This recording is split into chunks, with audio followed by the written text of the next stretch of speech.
Кутман кеч, кымбаттуу достор, урматтуу мекендештер. Сиздер менен түз эфирге чыгып баарлашып атканыма кубанычтамын. Мен теманын өзөгүнө өтө берейин. 2 күндөн бери Ороктун Оңолбос мектеби жөнүндө чыгарган берүүбүздөн кийин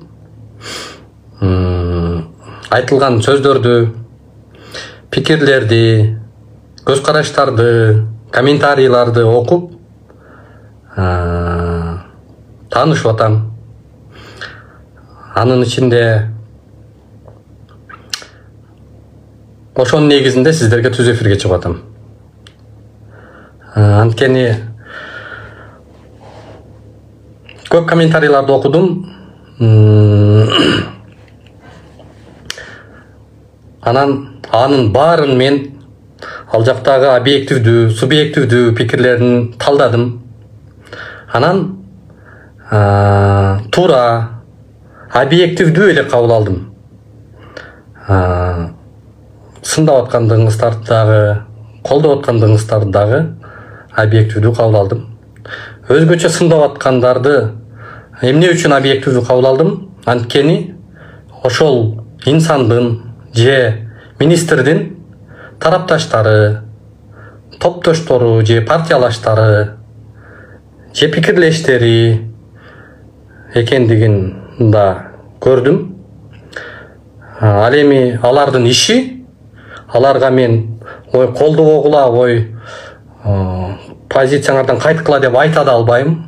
Ар ким өзү каалаганын, кимди колдоорун, кимге жакшы сөз айтаарын адам өзү чечет. Ошондуктан мен аны объективдүү кабыл алдым.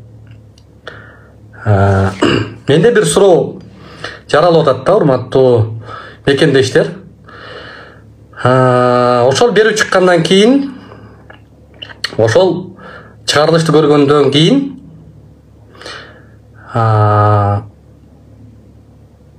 биздин Каныбек Капашевич менен болгон тырмакчанын ичиндеги мамиле баарлашуубуз проблема катары коомчулукта көрүнүп аткандыгы мени таң калтырып атат да. Мен ушуга түшүнбөй атам да, урматтуу мекендештер.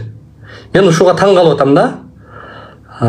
Бул биздин негизги көйгөй катары бүгүн талкууда болуп атат да.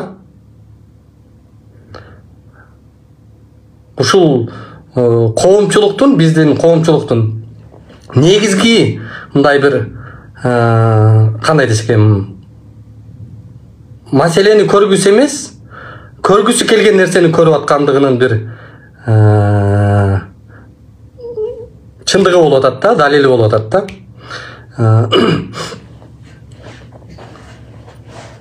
Негизи мен ал жерге ошол министр менен менин жеке мамилем же жеке баарлашуубузду көрсөтөйүн деген сөз жок ал жерде. Менин максатым ал жерде ошол Капашевичке кайрылуудагы жагдайды ачыктоо эмес да.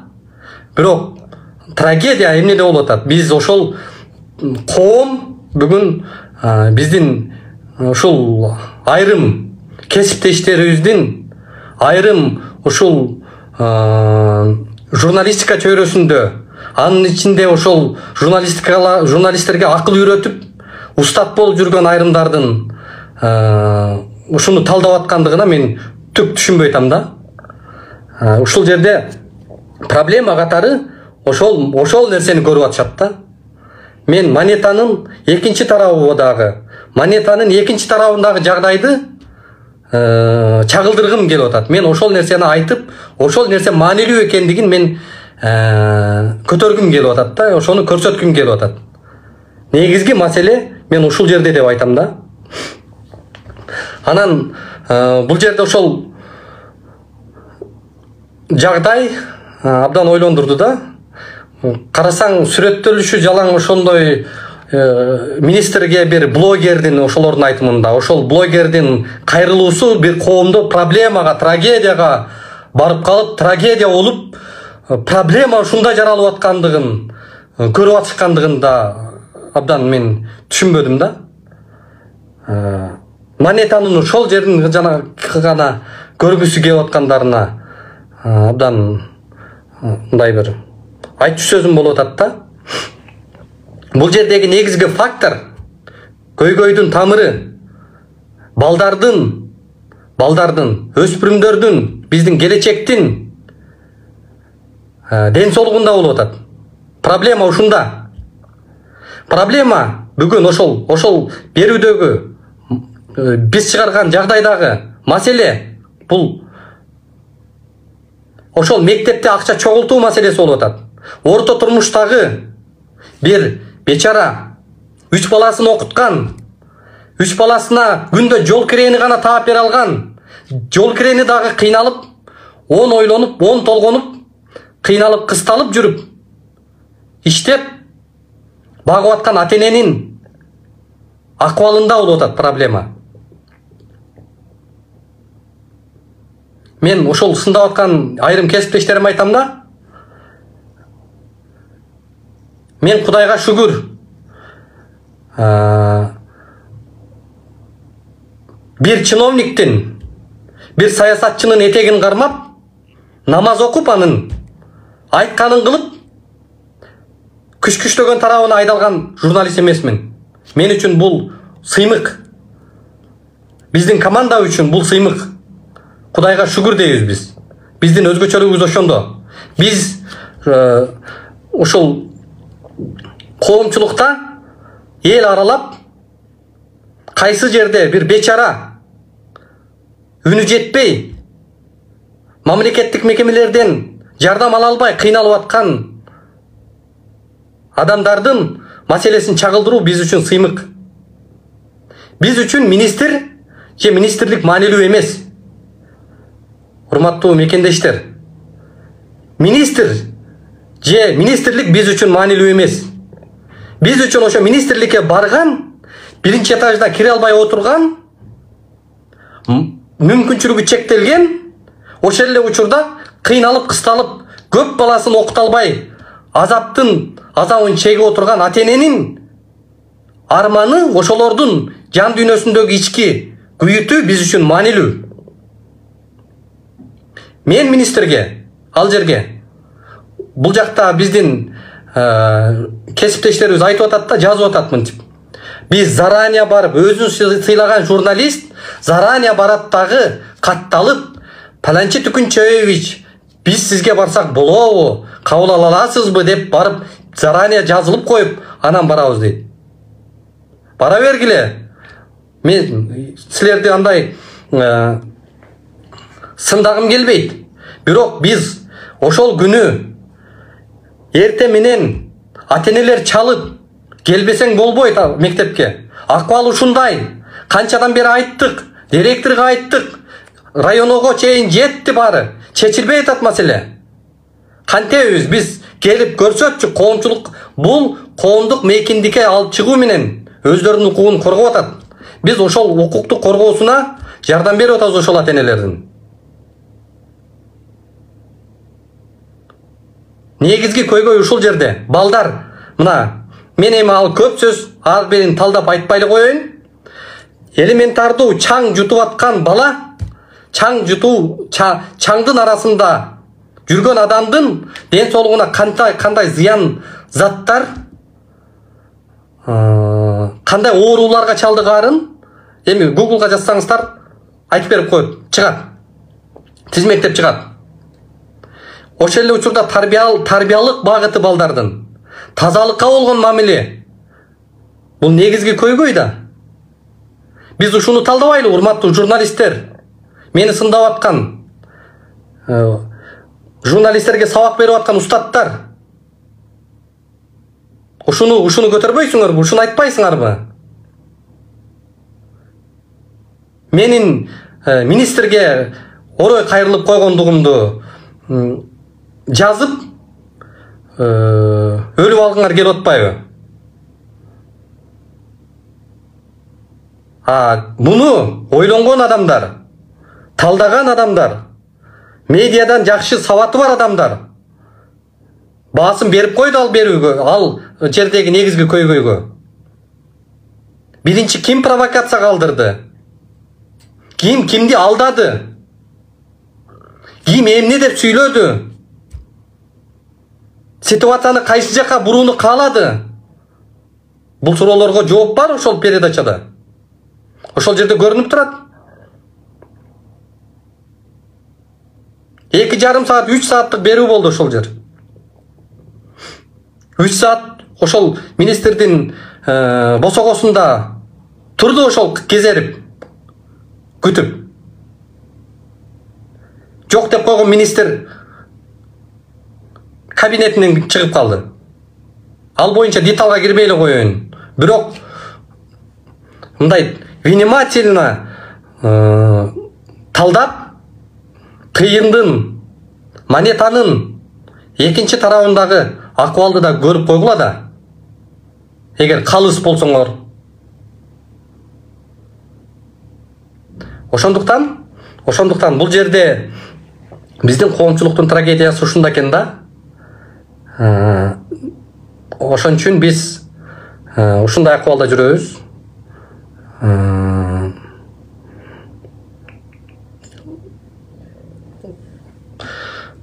Көп сөз айта турган.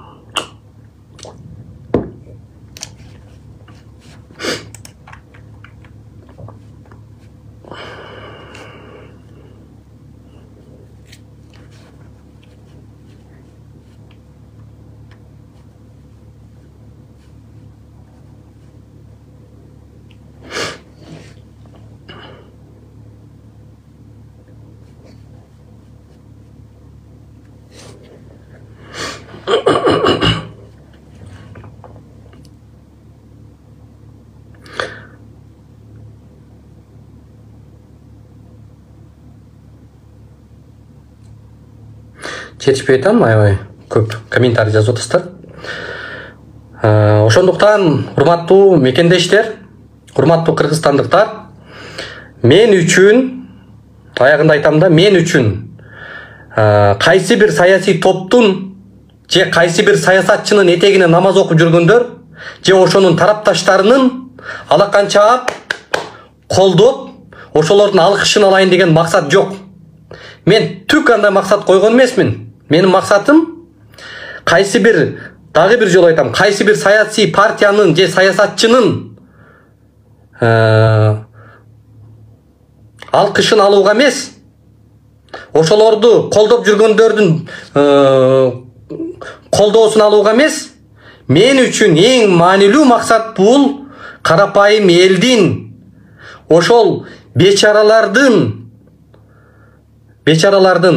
жөнөкөй жарандардын кызматын кылуу, ошолордун алкышын алуу менин негизги максатым. Ошолордун ыраазычылыгына жетүү. Күнүнө биз ушул биздин командага бир эмес, бир кеминде бир 200дөй чалуу келет Кыргызстандын булуң бурчунан. Баарысы өзүнүн көйгөйүн, өзүнүн ушул эзилип бүткөн арманын айтып какшашат, жардам сурашат. Ошол мени сындап жаткан айрым журналисттер, силер алардын жан дүйнөсүн түшүнбөйсүңөр. Силер ошол биздин бечаралардын, ошо карапайым элдин акыбалын уккуңар келбейт. Мен ал жерде силерди мындай албетте жакшы иштеп аткандагы биздин сыйлуу журналист ага эжелерибиз бар, кесиптештерибиз бар. Бирок айрымдары чектен ашып эле трагедия кылып алды менин министрге кирип баргандыгым. Ошондуктан мен ошол бир топтун колдоочуларынын ыраазычылыгын алууну көздөбөйм дагы, ал менин максатым дагы эмес. Мага ошол карапайым эл ыраазы болсо, карапайым эл батасын берсе, биздин команда ошонун кубанат, ошого сүйүнөт да.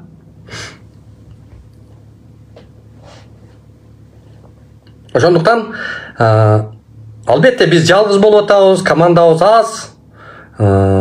Бизге эч ким акча төлөп бербейт. Же бир чиновниктин карамагында, айламасында, ышкырыгында жүрбөйбүз. Кудайга шүгүр, мындай бир Кудайдын рызкысы кенен өлүп калган жокпуз.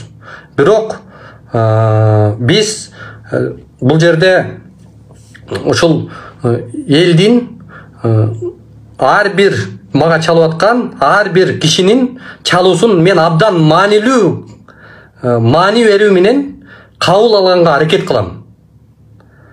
Көп учурда жумуш учурунда жетишпей ала албай калам. Бирок өзүм жооп бергенге, өзүм укканга, өзүм байланышканга мен кызыктармын.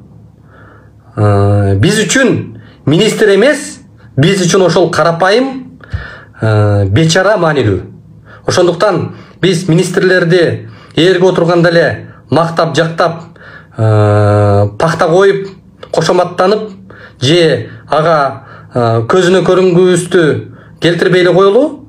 Биз ошол мамлекеттин бюджетинен, элдин акчасына иштеп аткан, иштейин деп келген адамды мыйзам чегинде элдин кызматын ак өтөөгө алып барышыбыз керек.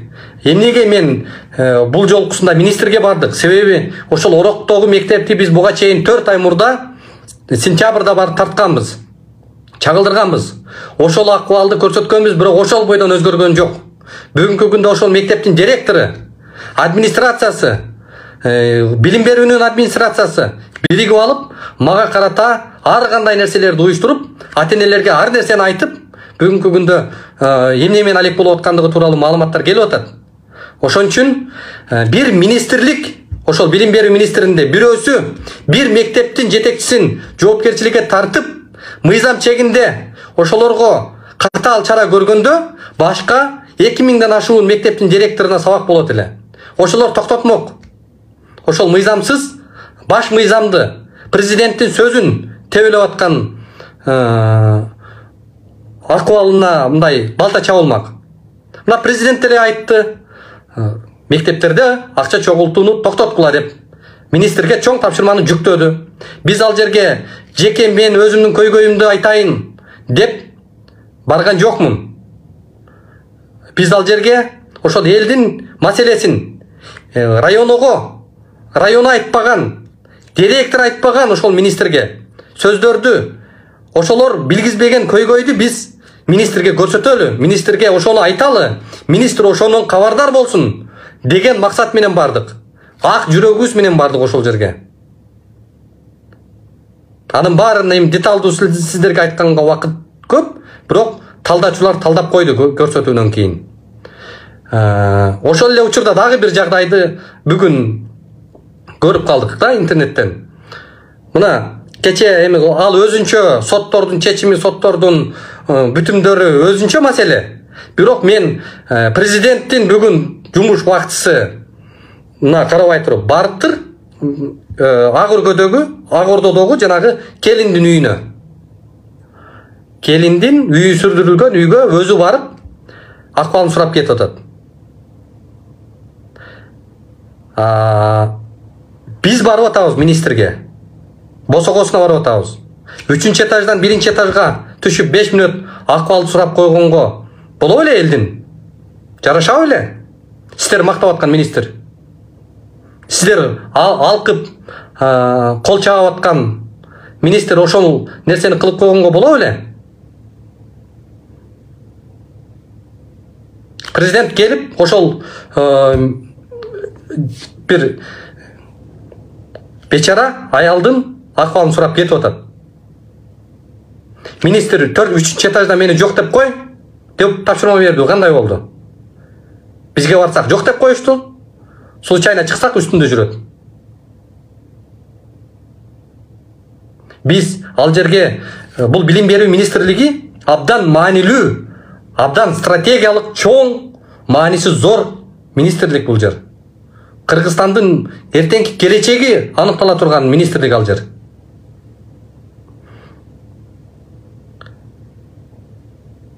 Бир кишинин идеясы билим берүү системасына мындай бир үлгү же идеология эмес. Дагы чү дегенде эле келип айтып атат, мен мынау модельди сунуштайм, бул модель мондай. Ушул модельди киргизишибиз керек деп. Ал көйнөк эмес да кийгизип сразу алмаштырып кое тургандай. Айта турган сөздөр, көтөрчү маселелер али көп. Бирок бир мектепке ошол системаны киргизсин биринчи. Бир мектепке киргизип, ошону талдап, анализдеп, ошол жагдайларды 3-4 жыл бышырып, анан кийин биздин системага киргизе турган. Эми көп сөз айта турган, бирок биз айтабыз, урматтуу достор, урматтуу мекендештер, көйгөйдүн тамыры менин министрге кайрылгандыгымда же министр мени пиарщик дегендинде эмес. Көйгөйдүн тамыры ошол жердеги Орок мектебиндеги биздин өспүрүмдөрдүн чаң жутуп жаткандыгында. Ошол жердеги орто турмуштагы кыйналып жашаган, батирде жашаган үй бүлөлөрдүн балдарынын укугунун тепчелишинде, ошол ата-энелердин акча таппай, кымбатчылык акыбалда, кыйналып жашаган абалда жөнү жок кээ бир нерселерге салык салгандыгында болуп атат. Маселен, көйгөйдүн тамыры ошол жерде болуп атат. Ошол, урматтуу достор, Кудай буйруса, биз Орок мектебиндеги акыбалды жерде калтырбайбыз. Министрликтин бул берүүлөрдөн кийин, ошол кемчиликтерди көрсөткөнүбүздөн кийин кандай өзгөртүүлөргө барарын, эмне иш жасаарын, кантип өзгөрткөндүгүн дагы сиздерге көрсөтөбүз. Бар болуңуздар, биздин баракчаларга жазылып, биздин берүүлөр менен кабардар болуп туруңуздар. Биз ар дайым карапайым эл тараптабыз. Кыйналган киши кайсыл жерде болсо, биз ошол тараптабыз. Кудай сактасын, кайсы бир саясатчынын, кайсы бир чиновниктин этегине барып намаз окуп, ырын ырдап калуудан. Ошол, ден соолукта болуңуздар. Буюрса, биз бул багытта ишмердүүлүгүбүздү токтотпойбуз.